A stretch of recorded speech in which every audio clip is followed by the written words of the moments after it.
So once you get the screws off from the clock spring, you have to work these clips off so that stay connected, and you have these clips that you got to compress on each side, and then you pull this thing out.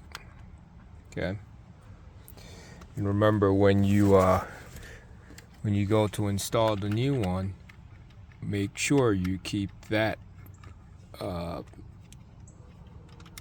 this lever in, don't pull it.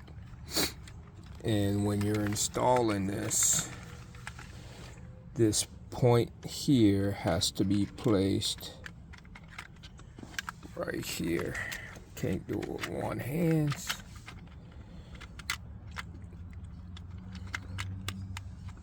Anyway, I'll show you once I get it hooked up.